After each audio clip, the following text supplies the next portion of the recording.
Om Swastiastu, Assalamualaikum, Shalom, Namo Buddhaya, salam sejahtera untuk kita semua. Kami dari kelompok 7 akan mempresentasikan tentang penawaran agregat. Submateri yang akan kami sampaikan adalah yang pertama penawaran agregat, yang kedua kurva penawaran agregat, yang ketiga model penawaran agregat, lalu yang terakhir adalah inflasi, pengangguran, dan kurva Phillips. Sebelum kami masuk ke materi, kami akan memperkenalkan anggota-anggota kami. Yang pertama adalah Bu Anafidi dengan NIM 2007-51114 dengan nomor absen 25. Lalu ada Ida Bagus Cahya Diva Perwira dengan NIM 2007-51138 dengan nomor absen 26. Lalu ada Amanda Tahira Syawal Basri dengan NIM 2007-51182 dengan nomor absen 27. Dan yang terakhir Iputu Excel Arya Manggala dengan NIM 2007-51191 dengan nomor absen 28. Materi yang pertama akan dibawakan oleh rekan saya. Baik, di sini saya akan membawakan materi dari kelompok saya.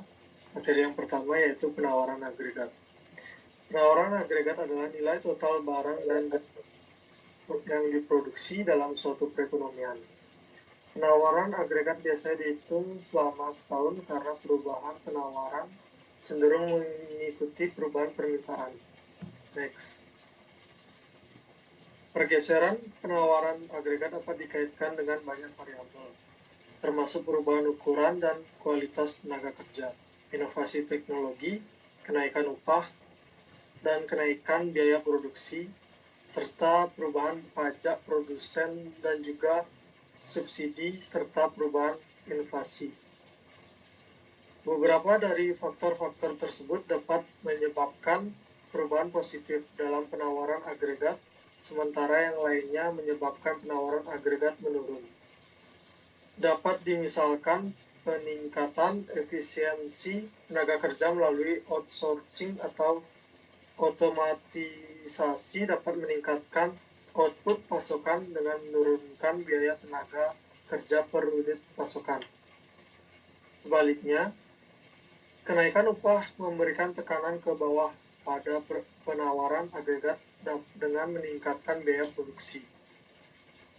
Kurva penawaran agregat menggambarkan kuantitas PDB real yang dipasok oleh perekonomian pada tingkat harga yang berbeda. Kurva penawaran agregat terkait dengan batas kemungkinan produksi. Keduanya menunjukkan kapasitas produktif suatu perekonomian. Penalaran yang digunakan untuk membuat kurva penawaran agregat berbeda dari penalaran yang digunakan untuk membuat kurva penawaran barang dan jasa individual. Kurva penawaran untuk barang individual dibuat dengan asumsi bahwa harga input tetap konstan. Ketika harga barang X naik, biaya per unit penjual untuk menyediakan barang X tidak berubah. Dan karena itu, penjual bersedia untuk memasok lebih banyak harga barang X. Kemudian oleh karena itu, kurva penawaran untuk barang X memiliki kemiringan ke atas. Namun, kurva penawaran agregat didefinisikan dalam istilah tingkat harga.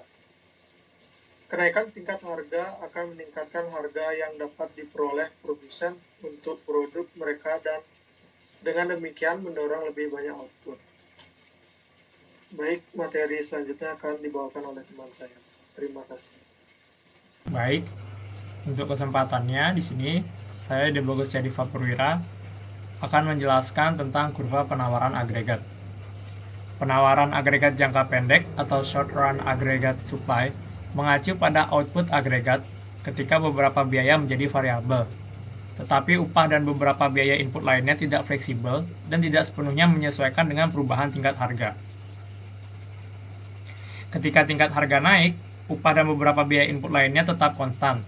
Oleh karena itu, perusahaan kemudian dapat meningkatkan keuntungan dengan meningkatkan output.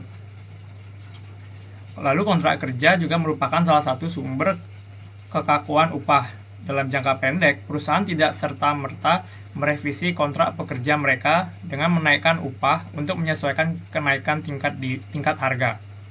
Begitu juga, ketika tingkat harga turun, upah juga tidak akan serta-merta turun.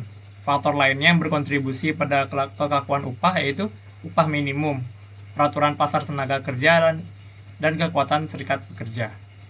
Next. Penawaran agregat jangka pendek. Dalam sebuah grafik di mana sumbu X mewakili output agregat dan sumbu Y mewakili harga agregat. Kurva penawaran agregat jangka pendek atau Short Run Aggregate Supply atau SRAS memiliki kemiringan ke atas. Itu menunjukkan kenaikan tingkat harga mendorong peningkatan output agregat yang mana diwakili oleh PdB real. Lalu dalam jangka pendek, kita dapat mengasumsikan upah dan beberapa harga input konstan. Oleh karena itu, kenaikan tingkat harga akan meningkatkan margin keuntungan perusahaan. Situasi ini akan mendorong mereka untuk meningkatkan output demi memperoleh keuntungan yang lebih tinggi. Sebaliknya, ketika tingkat harga turun, perusahaan juga tidak bisa menyesuaikan upah dan harga input ke bawah, yang mengakibatkan margin keuntungan menurun, sehingga mereka kemudian akan memangkas output. Dalam kurva di atas dapat dilihat ekonom menggunakan tingkat harga dan output agregat atau PdB real untuk menggambarkan kurva penawaran agregat jangka pendek. Sehingga perubahan tingkat harga akan menyebabkan output berubah dan bergerak di sepanjang kurva. Itu tidak akan menggeser kurva ke kanan atau ke kiri. Lalu pergeseran kurva ke kanan atau ke kiri terjadi ketika faktor penentu lain berubah. Faktor tersebut mungkin mempengaruhi biaya produksi atau mempengaruhi ketersediaan dan kualitas persediaan modal atau tenaga kerja. Ada beberapa faktor yang bisa menggeser kurva penawaran agregat jangka pendek. Ada harga input, ekspektasi harga di masa depan, pajak bisnis, subsidi produksi, apresiasi mata uang domestik, pasokan tenaga kerja dan kualitasnya, persediaan modal dan kualitasnya, dan teknologi. Lalu untuk harga input, jika harga input mengalami penurunan dengan upah yang lebih rendah, misalnya akan menurunkan biaya produksi, meningkatkan keuntungan, dan mendorong bisnis untuk meningkatkan output. Lalu untuk ekspektasi harga di masa depan, tentu saja setiap perusahaan akan berekspektasi harga barang mereka di masa depan naik. Hal ini akan menunjukkan tentang optimisme atau pesimisme perusahaan dalam menghasilkan laba di masa depan. Lalu untuk pajak bisnis, pajak yang lebih rendah dapat mengurangi biaya produksi per unit. Keuntungan bisnis akan meningkat dan mendorong mereka meningkatkan output. Lalu peningkatan subsidi produksi. Subsidi akan bekerja secara terbalik dengan pajak. Kenaikan subsidi justru akan membantu perusahaan mengurangi biaya. Itu akan mendorong perusahaan untuk meningkatkan output. Lalu apresiasi mata uang domestik. Apresiasi bisa membuat harga barang impor menjadi lebih murah, termasuk untuk input seperti bahan baku, energi, dan barang setengah jadi. Sebagai hasilnya, biaya produksi akan menurun.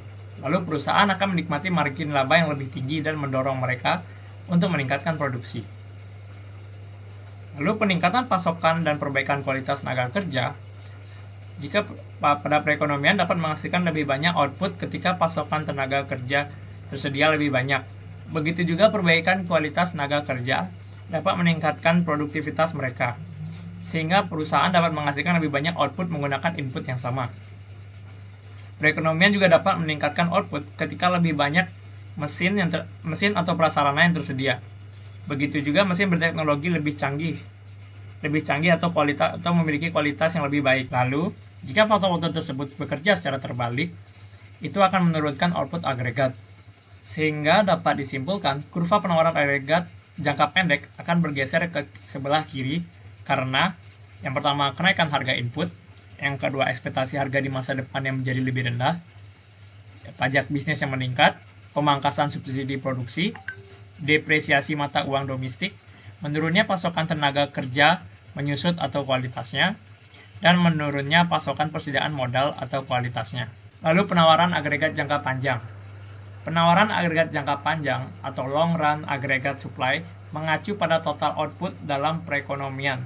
Ketika harga input bervariasi, upah dan harga input lainnya fleksibel dan beradaptasi secara proporsional dengan perubahan tingkat harga.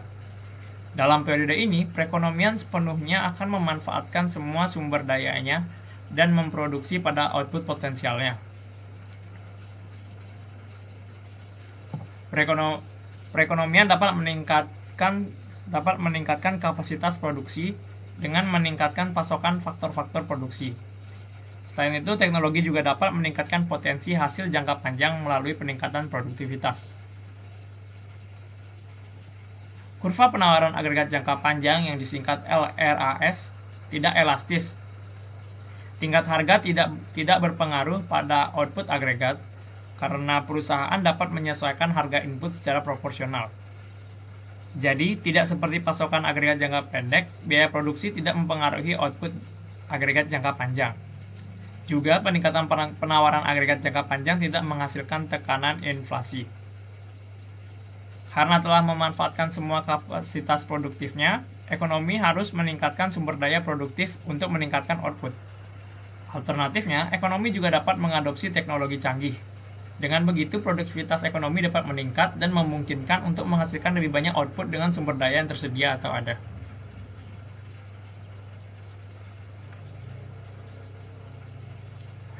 Ada beberapa penentu penawaran agregat jangka panjang. Ya, seperti yang pertama bisa dilihat peningkatan pasokan tenaga kerja. Peningkatan pasokan tenaga kerja dapat mendorong ekonomi untuk menghasilkan lebih banyak output. Lalu perbaikan modal manusia atau peningkatan kualitas tenaga kerja. Ini dapat dicapai melalui beberapa pelatihan, pengembangan keterampilan, dan pendidikan. Produktivitas tenaga kerja yang lebih tinggi tentu saja akan menghasilkan output per tenaga kerja yang lebih banyak. Oleh sebab itu, ini akan meningkatkan output potensial sebuah atau suatu perekonomian. Lalu seperti tenaga kerja, peningkatan pasokan sumber daya alam memungkinkan ekonomi untuk menghasilkan lebih banyak output. Lalu modal fisik merupakan salah satu unsur penting untuk pertumbuhan ekonomi. Investasi dalam properti, pabrik, peralatan baru, meningkatkan kapasitas ekonomi dalam menghasilkan barang dan jasa. Dengan lebih banyak dan peralatan canggih, pekerja akan dapat menghasilkan lebih banyak output daripada yang mereka bisa dengan peralatan yang lebih tua. Lalu ada kemajuan teknologi. Kemajuan teknologi tentu saja akan mempengaruhi produktivitas dalam memproduksi barang. Teknologi yang lebih canggih memungkinkan output per unit input yang lebih besar dan lebih baik. Sekian dari saya, selanjutnya akan dilanjutkan oleh teman saya. Selanjutnya di sini saya Amanda Tahira Wasyala Basri akan menjelaskan mengenai model penawaran agregat. Model penawaran agregat atau agregat supply dan permintaan agregat atau agregat demand seringkali digunakan untuk membantu menganalisis fluktuasi ekonomi dalam jangka pendek. Next. Model ASAD ini merupakan turunan dari model ISLM, di mana pada model ISLM menggunakan asumsi bahwa tingkat harga bersifat konstan. Model penawaran agregat secara klasik terbentuk dari fungsi faktor produksi, di mana secara umum fungsi dari faktor produksi adalah fungsi dari modal atau capital dan tenaga kerja atau labor. Karena jumlah output yang diproduksi tergantung pada jumlah modal dan tenaga kerja, maka model penawaran klasik terbentuk di sebelah F dalam kurungnya dikali L, di mana Y adalah total output, K adalah capital atau modal, dan L adalah labor atau tenaga kerja. Model penawaran agregat jangka pendek bersifat horizontal, dan pergeseran dari permintaan agregat menyebabkan tingkat output menyimpang dari tingkat alamiah. Kondisi ini menunjukkan kondisi booming dan penurunan dari siklus bisnis. Meskipun berbeda secara teoritis, tetapi akhir dari ketiga model penawaran agregat jangka pendek memenuhi persamaan, yaitu Y sama dengan Y tutup ditambah A buka kurung P dikurang PE tutup kurung. P lebih besar dari 0, di mana Y adalah output, Y tutup ada tingkat output alamiah, P ada tingkat harga, dan PE adalah tingkat harga yang diharapkan. Persamaan ini menunjukkan bahwa output menyimpang dari tingkat alami bila tingkat harga menyimpang dari tingkat harga yang diperkirakan. Parameter A menunjukkan berapa banyak output merespon terhadap perubahan yang tidak diharapkan pada dalam tingkat harga. 1/A adalah kemiringan dari kurva penawaran agregat. 3 model penawaran agregat yaitu next. Yang pertama adalah model harga kaku. Perusahaan adalah penentu harga, di mana jika tingkat harga yang lebih tinggi akan menunjukkan bahwa biaya perusahaan lebih tinggi, sehingga semakin tinggi tingkat harga keseluruhan, maka makin besar harga yang akan dibebankan kepada konsumen. Kemudian, tingkat pendapatan yang lebih tinggi akan meningkatkan permintaan terhadap produk perusahaan dan biaya marginal akan naik pada tingkat model harga kaku.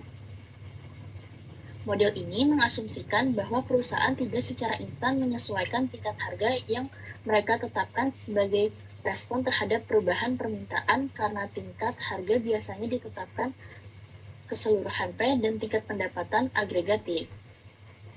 Produksi yang lebih tinggi sehingga semakin besar permintaan maka semakin tinggi harga yang akan ditetapkan produsen. Persamaan model ini dapat dituliskan yaitu P sama dengan P ditambah A buka kurung Y dikurang Y tutup kurung. Persamaan di atas menyatakan bahwa harga yang diinginkan P tergantung tingkat harga keseluruhan P besar. Dan pada tingkat output agregat relatif terhadap tingkat alamiah Y dikurang YE. A lebih besar dari 0, mengukur besar harga yang diinginkan perusahaan untuk output agregat.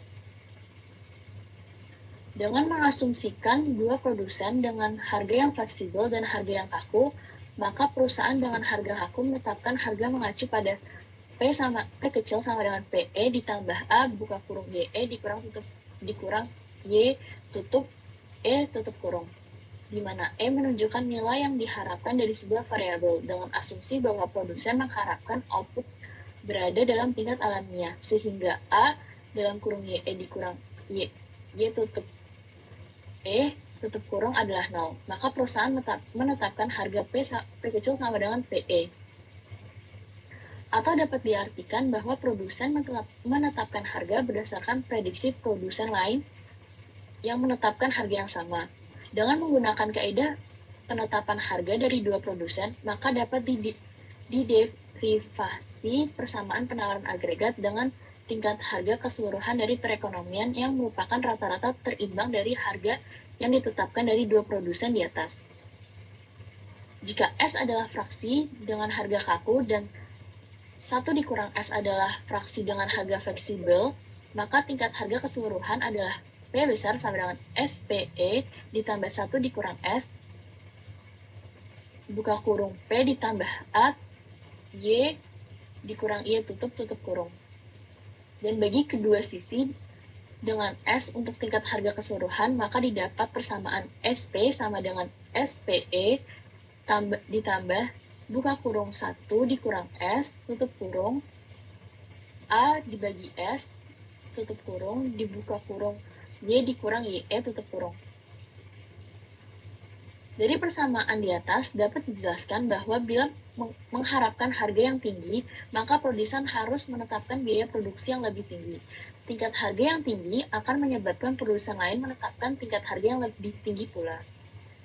Sehingga tingkat harga yang diharapkan tinggi, maka akan menyebabkan tingkat harga aktual menjadi tinggi.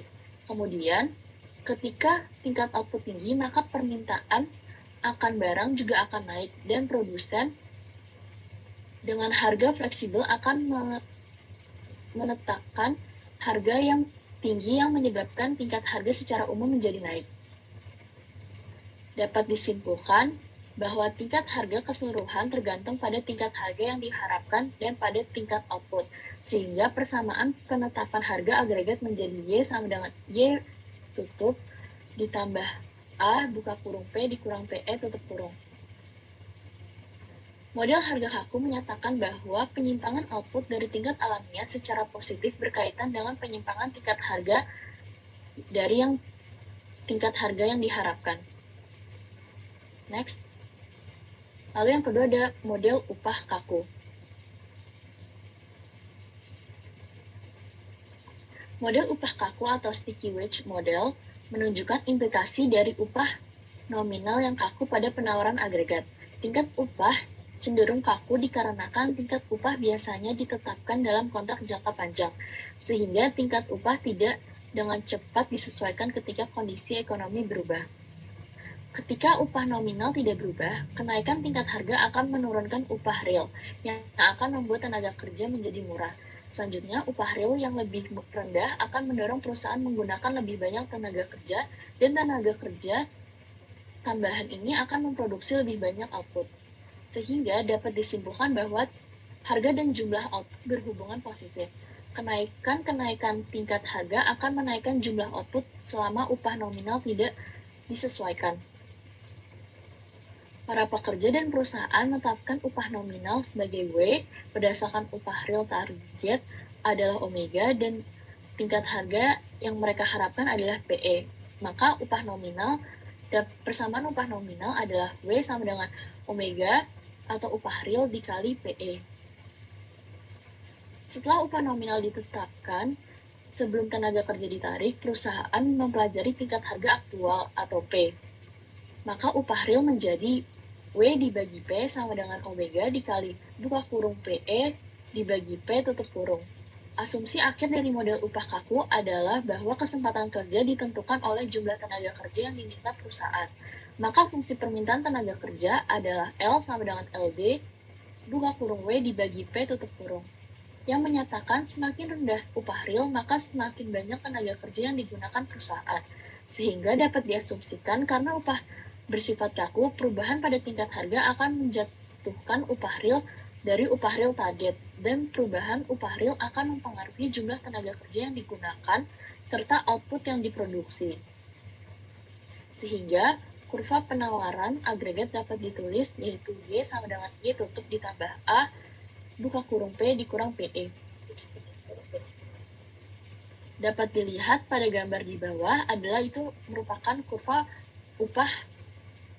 model upah kaku, di mana gambar di sebelah kiri atas menyatakan ketika upah nominal tidak berubah, kenaikan tingkat harga menurunkan upah real, yang membuat tenaga kerja menjadi lebih murah. Di sebelah kanan atas ada kurva fungsi produksi, yaitu upah real yang lebih rendah mendorong perusahaan menggunakan lebih banyak tenaga kerja. Dan di bawah kiri adalah kurva penawaran agregat. Tenaga kerja tambahan yang digunakan memproduksi lebih banyak output.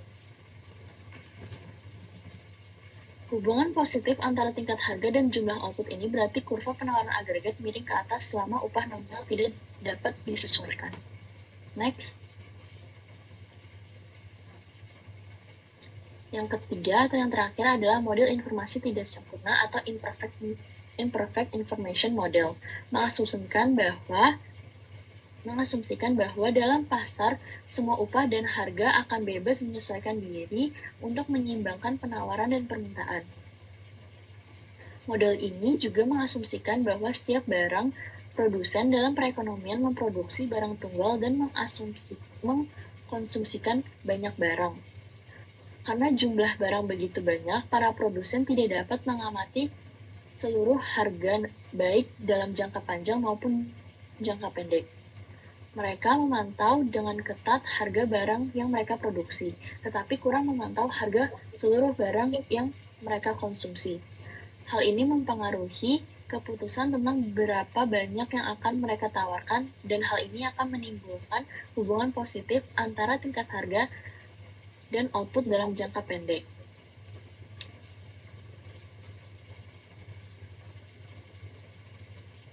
Selanjutnya akan dijelaskan oleh teman saya. Manafidi akan melanjutkan jalannya presentasi. Submateri yang selanjutnya adalah inflasi, pengangguran, dan kurva Phillips. Inflasi dan pengangguran adalah masalah jangka pendek perekonomian yang harus dihadapi sebuah negara. Tingkat inflasi yang normal adalah ketika berada di angka 2 hingga 4%. Sedangkan inflasi yang tinggi mencapai 7 hingga 10%. Tingkat pengangguran alami adalah 5%. Dalam teori kurva Phillips, pengangguran yang tinggi cenderung mengurangi inflasi. Persamaan kurva Phillips adalah P sama dengan TE minus beta dalam kurung mu minus mu pangkat N. Diketahui P pangkat E adalah inflasi yang diharapkan atau inflasi tahun sebelumnya. Lalu mu adalah tingkat pengangguran alami. Dapat dilihat di kanan bawah, ini adalah kurva Phillips jangka pendek. Kurva Phillips jangka pendek membuktikan adanya hubungan terbalik antara inflasi dan pengangguran. Inflasi sendiri berada di sumbu Y, sedangkan pengangguran berada di sumbu X. Karena hubungannya terbalik, jadi kurvanya memiliki slope negatif.